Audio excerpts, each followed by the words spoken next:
Congo. Yahweh, Yahweh, batela mikongo. Yahweh, Yahweh, benisa mikongo. Yahweh, Yahweh, batela mikongo.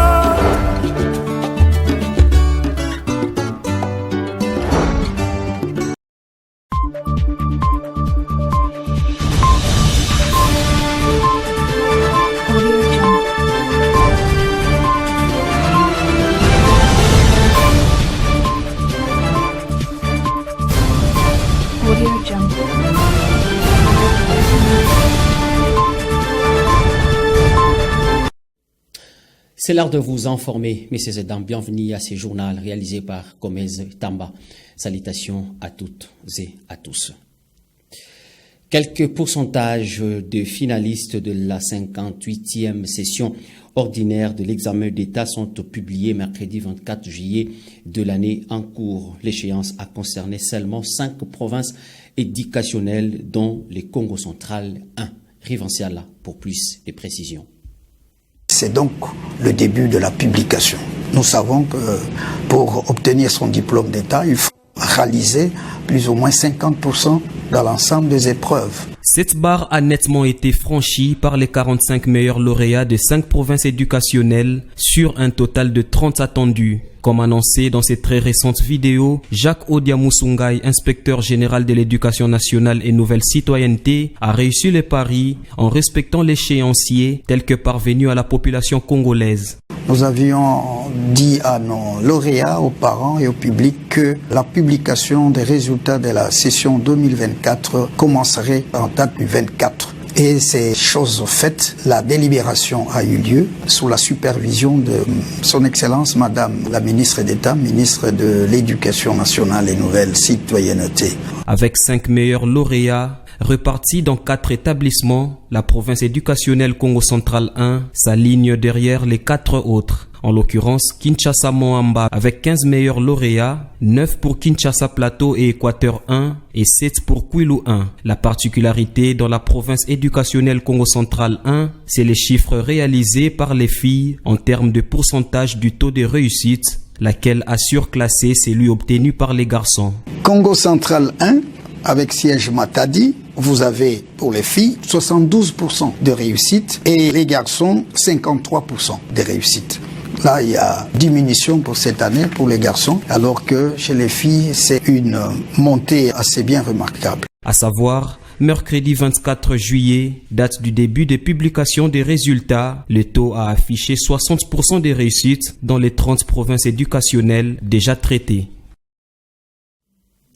Changeons de chapitre. Les églises doivent être installées à 500 mètres après l'île dans une avenue. Une décision du ministre d'État en charge de la justice, Maître Constant Mutamba Hamatadi. Les réactions fils de partout. Fallon Keng était sur place.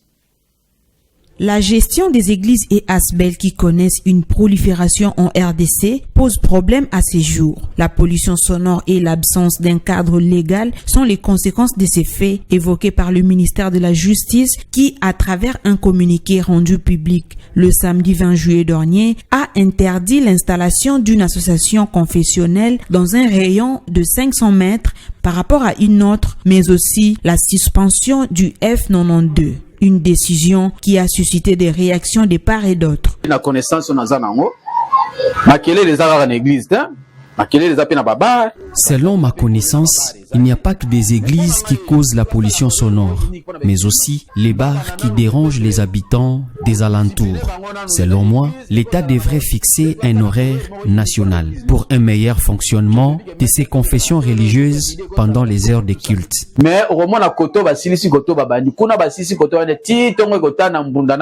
Pour d'autres, par contre, ils acclament la mesure, mais estiment que l'initiateur devrait étudier la faisabilité pour son effectivité. La mesure est bonne. Il faut distancer les églises, mais il faut d'abord faire une étude. Les églises au Congo sont libérales. L'État doit chercher des milliers où ils peuvent s'installer. Au sujet du moratoire des 90 jours, soit 3 mois accordés aux asbels et églises n'ayant pas de personnalité juridique de se conformer, certains Né-Congo se disent d'accord question d'établir de l'ordre dans ces secteurs. Là, c'est déjà une bonne chose parce que dans l'église, il faut que en forme maintenant l'État. Toute église créée doit avoir une personnalité juridique.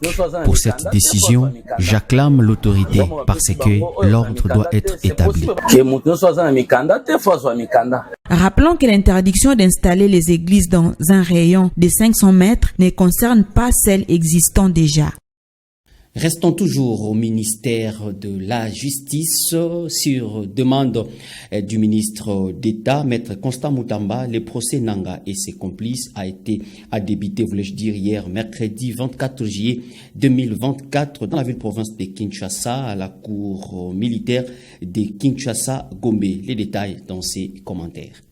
Sur la liste de prévenus est inscrit plusieurs noms, notamment Magloire Paluku, ancien journaliste, le colonel Nzira Makenga Ruzandiza, Emmanuel alias Sultani, le colonel Biamungu Bernard.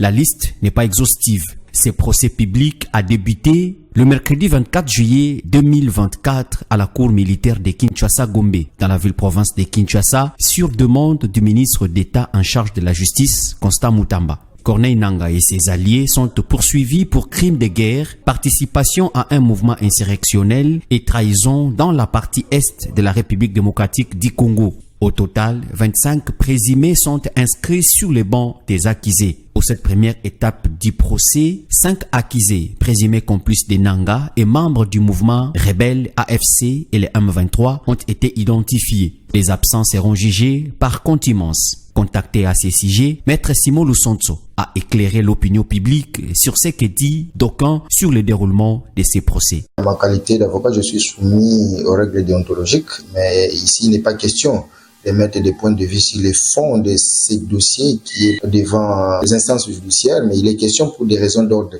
pédagogique par rapport à la démarche. Je pense qu'il a les pouvoirs et l'audience a eu lieu hier. Au vu des exactions qui sont commises ici, nos compatriotes à l'est du pays, je pense que sur le plan des droits, il faudrait que l'État fasse son travail. Et dans notre pays, nous avons un arsenal juridique qui incrimine tel ou tel autre comportement, notamment les actes de rébellion et trahison des mouvements insurrectionnels.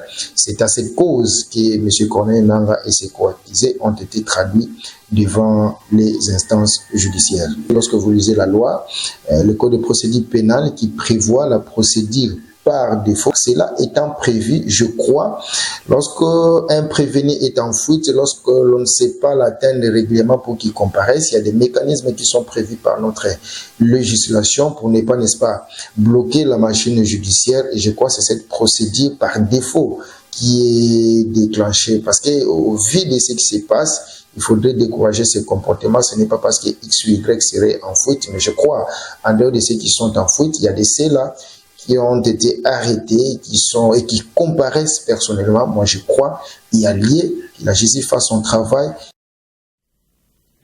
Une école de 3 bâtiments contenant 6 salles de classe, un bureau pour le personnel administratif, une bureautique, une salle d'études et une latrine est sortie des terres en plein village Makungulengi dans les territoires de Lukula, un don du député provincial Guilain Panzuntsasa Mangovo, natif du coin. Suivez.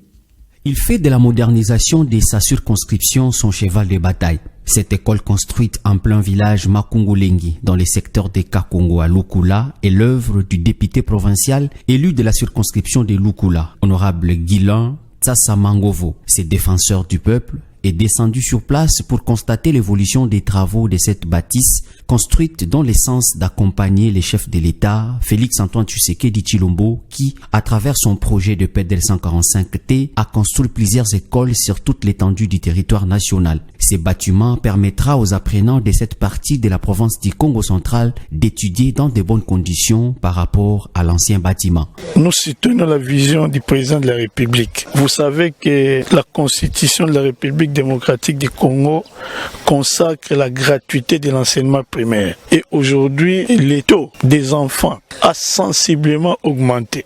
Le président a mis en place un programme de développement de 145 territoires et dans ce programme, il y a des écoles qui sont en train d'être construites. Mais il faut avouer que ces écoles qui sont en train d'être construites ne sont pas suffisantes pour accueillir tous ces enfants qui viennent à l'école parce que l'enseignement primaire actuellement est gratuit. Raison pour laquelle, avec le peu de moyens dont nous disposons, comme nous sommes élus de ces territoires de Lukula, nous avons pensé aussi soutenir le chef de l'État en construisant une école moderne dans notre village ici à Makongolengi. Le préfet des études de cette formation scolaire a trouvé des justes mots pour remercier ces natifs du secteur de Kakongo. L'école est vraiment viable, comme vous pouvez le voir.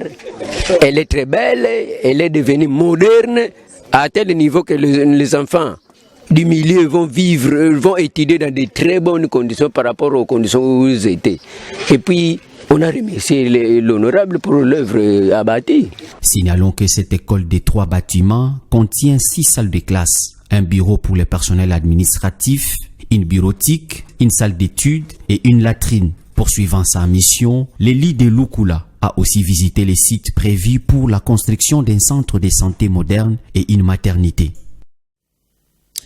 Dans l'actualité internationale, lors de son premier meeting depuis le retrait de Joe Biden, Donald Trump s'en est pris à la vice-présidente Kamala Harris, vraisemblable candidate démocrate pour l'élection présidentielle. Les candidats républicains a joué sur les peurs de son électorat en dépeignant une candidate radicalement extrême gauche. Un élément de nos confrères de France 24. Il n'a retenu aucun coup contre sa nouvelle rivale démocrate, Kamala Harris. Devant ses partisans, Donald Trump s'en est violemment pris au programme de la vice-présidente, notamment sur sa position concernant l'avortement, la déformant allègrement. Elle souhaite qu'on puisse avorter au 8e et au 9e mois de grossesse. Cela lui convient jusqu'à la naissance et même après la naissance. Exécuter le bébé, ce n'est pas un avortement, c'est l'exécution d'un bébé. Avortement, mais aussi climat, protection des personnes LGBT, immigration. Donald Trump joue sur les peurs de son électorat en dépeignant une candidate radicalement d'extrême gauche. Nous avons une nouvelle victime à battre, Kamala Harris, la menteuse. Elle détruira notre pays dans un an. Ce pays sera détruit. Un vote pour Kamala, c'est un vote pour 4 années supplémentaires de malhonnêteté, d'incompétence, de faiblesse et d'échec. Le candidat républicain est par ailleurs revenu sur la décision de Joe Biden de renoncer à briguer un second mandat et porte des accusations sans preuve à l'encontre des chefs démocrates. Il était en bas dans chaque sondage et de beaucoup, alors il s'est retiré. Mais en réalité, ce qui s'est passé, c'est que les dirigeants du Parti démocrate, de façon très antidémocratique, ont dit soit vous vous retirez, soit nous allons vous expulser en utilisant le 25e amendement. C'est ce qu'il s'est passé. Les premiers sondages depuis le retrait du chef de l'État de la course présidentielle donnent un léger avantage à Kamala Harris, de quoi contrarier la dynamique dont profitait son adversaire républicain jusque-là. C'est la fin de ce journal, messieurs et dames. Merci pour vous de l'avoir suivi. Au revoir.